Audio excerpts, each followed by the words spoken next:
Alors, bienvenue sur cette dernière vidéo sur les fondamentaux PNL, donc à travers laquelle nous allons travailler sur l'ancrage de ressources, déjà comment identifier la bonne ressource, le repérage de la ressource et après comment intervenir techniquement. Donc, je reprends l'exemple qui est sur le PC Variable, comme ça pour faciliter le travail. Donc, qu'est-ce qu'un ancrage déjà?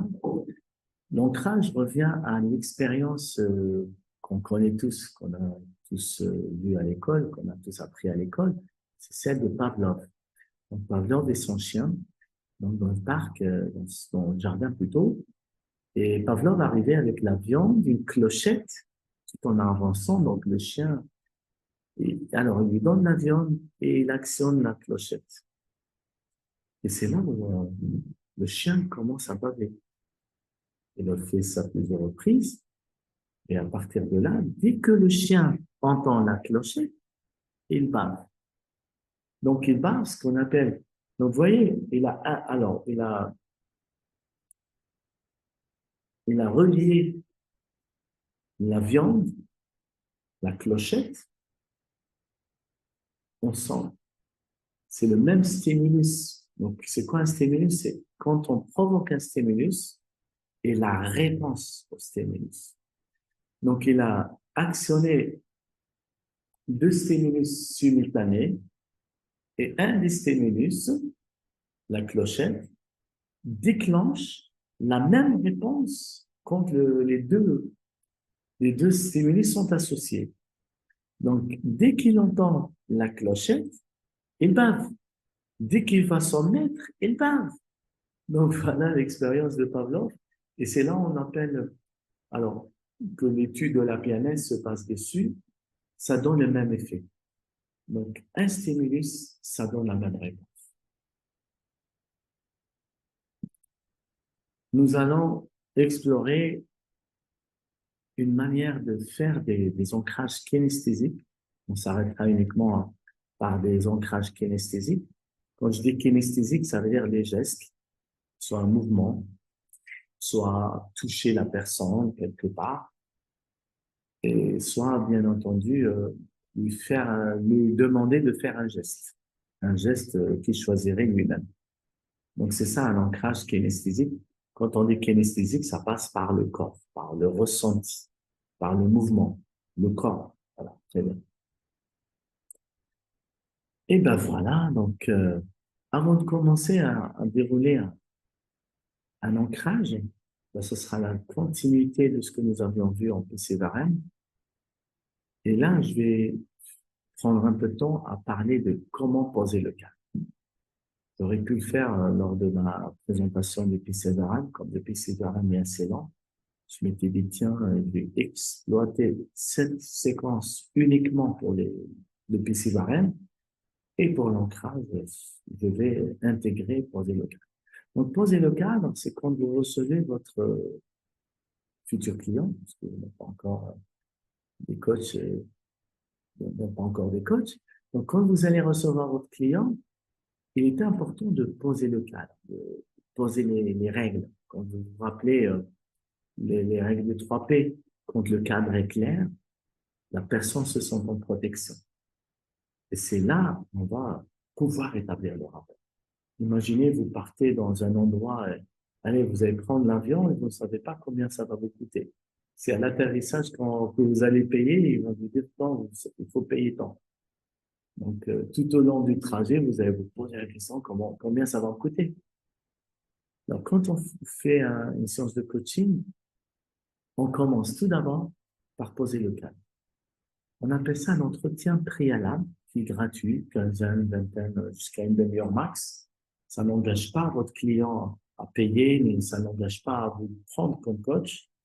C'est juste, voilà, expliquer comment vous allez vous y prendre, comprendre un petit peu l'état présent de la personne, c'est-à-dire quel est votre objectif et voir, est-ce que son objectif est de votre ressort, c'est-à-dire que c'est quelque chose que vous-même vous pouvez faire. Sinon, si vous n'êtes pas capable de le faire, vous allez l'orienter vers la personne ou le spécialiste qui pourrait le faire. Éligible ou légitime à le faire. Donc, L'entretien, il peut se faire téléphonique via des plateformes Zoom, WhatsApp, visuel ou audiovisuel, Skype et tout, ou bien en présentiel. Donc, il n'y a pas une façon précise à l'utiliser. Vous pouvez tout simplement le faire avec un appel téléphonique. Alors, est-ce qu'on peut le faire par mail? Il y a forte chance qu'on peut le faire carrément, on explique tout sur un texte et on l'envoie. Et moi, je favorise quand même un échange avec la personne à vive voix, même si on ne la voit pas, on peut l'entendre. Et comme ça, il y aura questions-réponses et lui aussi, vous lui donnez le temps de poser ses questions. À ce moment-là, une fois que tout va bien, vous allez établir le contrat. Et pour établir le contrat, il faut les clauses. Et parmi les clauses, donc combien ça va durer cet accompagnement? La durée de l'accompagnement, donc comme je l'explique toujours lors de mes formations, donc moi je préfère une séance d'1 heure et demie. Pourquoi je préfère 1 heure et demie? Il y en a certains qui disent je préfère plus, il y en a certains qui prennent moins. Donc moi 1 heure et demie parce que je présume que le temps de diagnostiquer, poser des questions, ça va nous prendre peut-être première quarantaine de minutes ou bien au moins une demi-heure minimum. Le temps d'accueillir le client, l'asseoir, l'installer, le préparer, tout ça, questionner, et hop, l'intervention. Et si vous vous rappelez d'être centré sur l'autre, je présume au-delà d'1 heure et demie, ça va être le max du max, être centré sur l'autre. Parce que c'est très fatigant, être centré sur l'autre, sur la carte du monde de l'autre, et tout ça. Donc, c'est pour ça, moi, je conseille mes clients, mes étudiants, pardon, mes participants, je les conseille de prendre 1 heure et demie tranquille. Comme ça, ils peuvent acheminer et enchaîner avec les autres personnes. Déjà, le client ne va pas se fatiguer et vous non plus. Et la séance, elle est beaucoup plus efficace en étant dans une énergie positive. Et voilà, donc là, la durée, le coût, le coût et l'échéancement des séances. Donc, combien de fois on pourra se voir et l'espacement des séances. Et comme je le dis, il faut aller au minimum 2 semaines. Et préférable d'aller sur 3 semaines, c'est la moyenne. Et il ne faut pas que ça soit trop étalé non plus. Sinon, la personne, quand elle part, elle revient 2, 3 mois plus tard, elle aura tout oublié. Donc, c'est quand même, c'est bien qu'il y ait un accompagnement, un suivi, et que ça soit dans une durée qui est raisonnable. Raisonnable, 3 semaines, un mois, une semaine. Je crois que c'est l'idéal maximum, un mois, une semaine entre chaque séance. Pourquoi on doit choisir, on doit travailler sur des séances avec un intervalle de temps pour qu'on puisse laisser le temps que la séance précédente prenne de l'ampleur, que les choses aient une transformation ait lieu. J'aime bien 21 jours, je crois que c'est la meilleure et la durée idéale pour un changement, pour un apprentissage de nouvel apprentissage, pour apprendre une nouvelle compétence. 21 jours, je crois qu'elle est l'idéal. Donc, combien de séances? Faut pas aller au-delà d'une dizaine de séances max, une dizaine d'heures, maximum 15 heures, selon le contexte et la situation, mais il faut pas aller au-delà de ça. Ni une séance 2, ça va pas être suffisant. Pourquoi? Parce que quand le client arrive, il arrive avec une demande. C'est pas un objectif. Donc, il arrive avec quelque chose de vraiment superficiel. Et notre rôle, c'est d'aller dans le profond. C'est comme le principe de l'iceberg. Donc, la personne va parler uniquement de la partie émergente de l'iceberg et on oublie que la partie profonde, on la néglige et au bout d'un moment, ça va remonter. Donc, ce qui a coulé le Titanic, c'est pas la partie émergente, apparente, c'est bien entendu la structure profonde. Donc, voilà, quand on apporte un changement, il est important d'apporter un changement profond. Donc, ça, c'est pour les sciences. Et aussi, de vous présenter, de vous dire, voilà, je m'appelle Sofiane Amine, je suis coach hypnothérapeute, formé au, au coaching et ça fait tant d'années que j'exerce et j'accompagne en entreprise et en particulier. Vous avez parlé, alors vous allez utiliser ce qu'on appelle les 4 maths. Le quoi, le pourquoi, le comment et qu'est-ce que ça va apporter. Donc, qu'est-ce que vous faites, comment vous le faites, avec qui vous le faites et quel est le bénéfice, qu'est-ce que ça apporte. Donc, je vous laisse explorer les 4 maths. Très bien. Et là, une fois que vous êtes présenté, vous allez peut-être donner une idée sur la manière comment vous travaillez. Vous allez dire, voilà, au début, je vous accueille, je suis formé à un domaine sur lequel nous posons des questions très pertinentes, dans lequel on est très entraîné, et les questions sont très pertinentes. Et quand je pose des questions, vous avez le choix de répondre par réponse, c'est dépendra de vous. Et sachant que quoi vous dites, on va parler de la confidentialité, quoi que vous dites, ça va enterrer ici, c'est-à-dire dans l'extrême confidentialité, et je suis là ni pour juger ni interpréter quoi que ce soit. Tout ce que vous me dites, je le prends comme il est. Et ce qui est important, c'est de recueillir les informations nécessaires pour vous aider à vous apporter des solutions. Voilà, donc la confidentialité, non-jugement, non-interprétation, et bien sûr, exprimer à quel point vous êtes quelqu'un de bienveillant et que vous l'accueillez sans condition. Mhm. Et après, quand vous posez des questions, il est important de maintenir le calme, lui dire quand voilà, vous allez répondre. Si je, si je vois que vous partez trop dans les détails, donc je vais utiliser ce geste pour que vous soyez beaucoup plus synthétique. Et si je vois l'intérêt de vous interrompre, je ferai ce geste. Est-ce que ceci vous convient? Donc, toujours chercher de la validation de l'autre. Et de part, si à un moment je serai appelé à toucher votre épaule, le bras, pas plus, on est parti, le bras ou l'épaule, est-ce que ceci vous convient? Donc, si vous avez la validation, ok, si vous n'avez pas la validation, ne le faites pas. Ne touchez pas la personne si vous n'avez pas sa propre validation. OK? Très bien. Donc, voilà. Et après, quoi d'autre? Sur poser le cadre. Donc, alors, quand vous parlez, parfois, au départ du moment, vous allez parler de certains détails, sachant que pour moi, ce qui m'intéresse, c'est vous. Et parfois, on peut s'en passer de certains détails. Et pour que la personne soit la plus synthétique possible. Moi, je suis pas capable de vous donner des conseils. Je ne peux pas faire le travail à votre place. Ce que je vais faire, je vais uniquement poser les bonnes questions et faire des techniques d'intervention sur lesquelles vous allez pouvoir débloquer la situation. Donc, le résultat d'atteindre l'objectif est de votre ressort et je n'ai aucune garantie de résultat. Il y a juste la garantie de moyens. Garantie de moyens. What else? Qu'est-ce que je vais rajouter par rapport à poser le cadre? Donc voilà, le prix, combien ça coûte, et le paiement se fait en cash, par chèque, par virement, carte bleue, ou voilà, donc tous les moyens sont valables.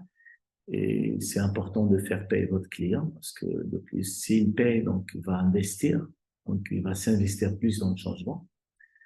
Donc, paiement, donc moi je recommande à ce que les paiements se fassent par séance. Donc, pas au début de la séance, c'est à la fin.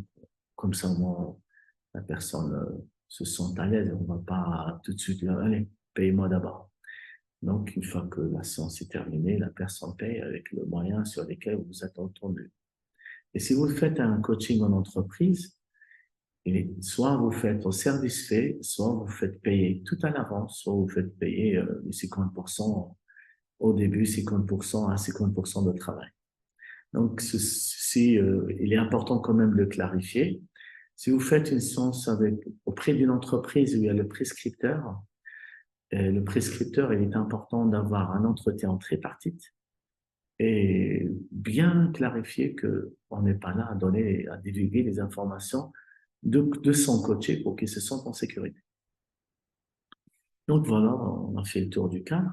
Maintenant, comment mobiliser une ressource? Donc, je vais revenir à cette dame qui veut faire sa présentation lors de la future, de la cérémonie de départ. Excusez-moi, hop, partager.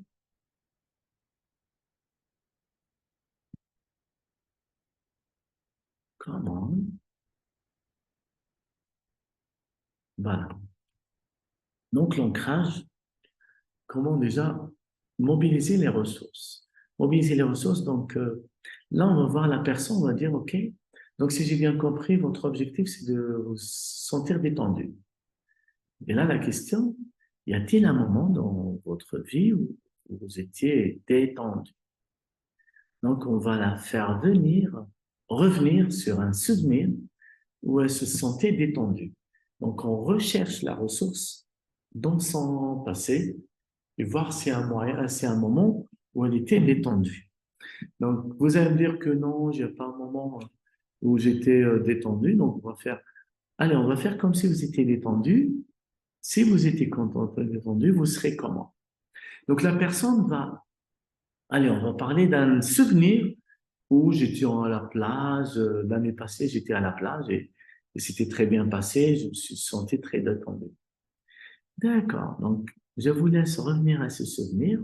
Donc on va faire un peu de guidage pour dire, OK, je vous invite à revenir sur ce souvenir en me donnant le contexte. C'était où, quand et avec qui. Quand, où, avec qui, pourquoi? Pour que la personne puisse visualiser. Donc une fois qu'elle a visualisé le contexte, vous avez la question, à quel moment vous vous êtes senti vraiment détendu? À quel moment? Si au moment même, j'étais allongé sur mon transat, il y a mes enfants autour de moi qui jouaient, qui rigolaient. Donc, attention, vous allez calibrer la personne. Et au moment où que vous voyez la personne arrive à un niveau intense de l'état émotionnel positif, vous allez faire l'ancrage. Donc, vous calibrez, vous allez regarder, voir, observer la transformation positive chez la personne. Et hop, c'est là on va faire un ancrage. Donc, l'ancrage, il y a une courbe, elle est montante et après, elle va s'estomper. Donc, il y a une durée d'élimination. Première, donc, quand on dit au moment où vous étiez détendu, donc elle va entendre les mots, à travers les mots, elle va rechercher les souvenirs appropriés, et derrière, elle va rechercher le moment exact, et elle va commencer à le vivre d'une manière progressive, petit à petit, et au moment que elle ressent ça, boum, c'est là il faut faire votre ancrage. Vous allez le faire, bien sûr, en touchant l'épaule. Attention, il faut que vous vous souveniez de l'endroit où vous avez touché. Donc, pour comme ça, si vous voulez le réactiver, vous le réactiverez au même endroit. Voilà. Donc, moi, j'aime bien utiliser mes 3 doigts comme ça. 2 qui vont par là et là. Alors, je vais vous montrer. Regardez. J'aime bien le faire de cette manière et surtout faire avec mon index un peu de ça et faire bouger, le ressentir autant de fois pour que vraiment ça passe dans le corps et qu'elle le ressent. C'est pour ça qu'on appelle un ancrage kinesthésique. Sachant qu'une fois qu'il a atteint le summum, au bout d'un moment, il commencera à s'estomper au niveau 5. Si vous faites votre ancrage au niveau 3, ou au niveau 2, ou au niveau 5, ne sera pas aussi efficace. C'est pour ça la calibration est importante. Calibrer et ancrer au niveau 4. Voilà ce que c'est clair. Donc, c'est bon, vous allez ancrer cette ressource. C'est bon, vous avez créé l'ancrage. Maintenant, euh, comment vérifier que l'ancrage a réussi? Tout d'abord, vous allez parler de quelque chose Voilà pour carrément détourner l'attention de la personne. Vous pouvez parler de l'heure, parler de, voilà, vous pouvez lui demander l'heure, vous pouvez lui dire, ah, c'est votre sac là-bas? Donc, ce qu'on appelle un état séparateur. C'est quoi le rôle d'état séparateur? Pour séparer la situation 1 de la situation 2, il faut créer quelque chose qui va la ressortir de là. Quelque chose qui va la ressortir qu'on appelle un état séparateur. Et à partir de là, vous allez faire exactement la même chose, mais avec une ressource négative. Excusez-moi, ça va être une ressource négative pour vérifier la réussite de l'ancrage. Moi, ce que je lui dirais, allez, prenez le temps nécessaire pour vous, projetez-vous dans le jour où vous allez prendre la parole pour votre cérémonie de départ en retraite, et quelque chose à ce moment-là arrive. Avec votre ton de voix, et dire quelque chose d'imprévu arrive, et je vous laisse vous imaginer le pire. La personne pareille, ce qu'elle entend, ce qu'elle va commencer à rechercher, et hop, progressivement, elle rentre dans la situation. Et 4, c'est l'état optimal. L'état optimal de la ressource négative. Et à ce moment-là, pareil, vous allez actionner le même ancrage que vous avez actionné avant. Et vous continuez bien sûr à calibrer. Vous allez voir, ce qui s'est passé, ce qui se passe généralement pour dire que ça a réussi, c'est que la situation négative va tout de suite se transformer en situation positive. Et la personne va vous dire, ah oui, quand vous avez touché mon épaule, vous m'avez fait revenir à mon transat avec mes enfants sur la plage. Donc, c'est la ressource positive qui va reprendre ampleur. Et la personne se dit, voilà. Et pour faire une vérification du futur, voilà, le pont vers le futur, pour faire le pont vers le futur, vous allez dire comment est-ce qu'il y aurait un geste que vous pouvez faire avec la main, les doigts, les bras, je ne sais pas quoi, qui va réactionner cette ressource qui est la détente. Donc, la personne peut faire ça, peut toucher là, il y en a certains qui jouent avec leur bague. Donc, il y a des personnes qui vont faire ça. Donc, ça dépend. Donc, vous laissez la personne choisir son propre ancrage qui lui parle le plus et vous allez lui demander, allez vous la faire tout en calibrant, voir si la personne vraiment elle est dans un état positif. Donc, voilà pour dire qu'un ancrage réussit. Et vous allez encore dire quelles sont d'autres situations que cet ancrage que vous avez essayé, vous avez utilisé, marche. Donc oui, lors de ma prise de parole en public, quand moi je conduis, quand je me sens un peu fatigué ou un peu stressé, je ferai ce geste. Donc, vous allez voir que le même ancrage peut être utilisé dans d'autres contextes. Maintenant, la désactivation d'une encre. La désactivation d'une encre. Maintenant, passons à une autre étape qui est la désactivation d'une encre. Comment désactiver une encre négative? Une encre négative, j'utilise généralement, alors avec la personne, je lui demande d'utiliser, alors je vais vous montrer comme ça sur ses jambes. Excusez-moi si vous ne voyez pas mon visage. Alors, très bien. Donc, je propose à la personne de me parler d'une situation négative, une encre qui est négative.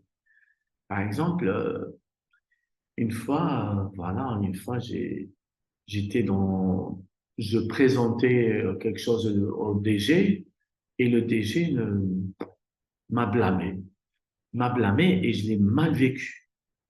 Je l'ai mal vécu, donc ce que je vais faire, je lui demanderai, alors, si on doit ancrer ça sur tes genoux, tu utiliseras quelle main voilà, pour ancrer cette situation négative. Donc, je vous laisse prendre le temps nécessaire pour vous et revenir vers ce souvenir. Mais avant de le faire, il est important d'avoir un ancrage positif bien avant. Pourquoi? Ça vous permet de protéger la personne pour qu'elle n'aille pas dans un traumatisme. Au moins, vous avez la ressource que vous pouvez tout de suite ancrer positive. Hein. Quand je parle de la ressource, c'est surtout positive pour que, voilà, pour estomper cette émotion négative. Donc, vous pouvez, par exemple, qu'est-ce que vous voulez à la place d'être, voilà, qu'est-ce que vous avez ressenti? J'ai ressenti de l'humiliation. Qu'est-ce que vous voulez ressentir? Je veux ressentir de la zénitude. Exemple, hein. Je veux ressentir de la zénitude. Donc, y a-t-il un moment dans votre vie où vous étiez zen? Donc, elle vous parlera d'un souvenir lors de ma soutenance à l'université. Je me suis senti très zen. Quand j'ai présenté ma thèse avec mon coéquipier ou mon partenaire ou mon binôme, et j'étais très zen parce que, voilà, elle vous parle de souvenirs et vous lui dites avec quelle main vous allez ancrer. Par exemple, allez, maintenant, on va utiliser, par exemple, la main droite.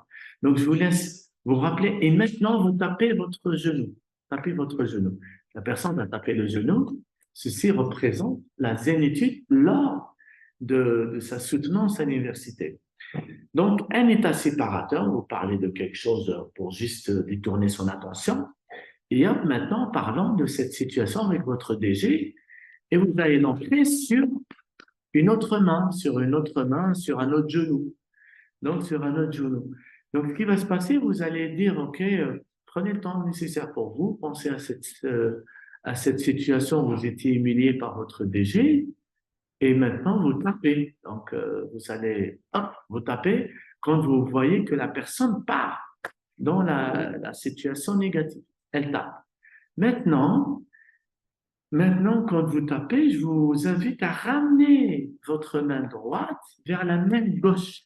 Donc, la zénitude, vous la ramenez ici à cette situation. Prenez le temps nécessaire pour vous et pensez à cette situation. Et là, vous tapez avec la main droite sur votre genou droit et vous ramenez la main vers la main gauche, la main où il y avait l'humiliation. Et vous allez calibrer le changement qui va avoir lieu chez la personne. Et vous allez, bien entendu, voir que donc, la ressource de la zénitude vient remplacer l'humiliation. Et comme ça, on aura désactivé cette encre. Donc, voilà. Donc, on va tout d'abord ancrer sur un genou la ressource positive. Et par la suite, un état séparateur, on va ancrer la ressource négative sur une autre main, sur un autre genou, gauche ou à droite. Donc, c'est au client de choisir. C'est pas à vous de dire, vous mettez la droite pour tel et la droite et la gauche pour tel.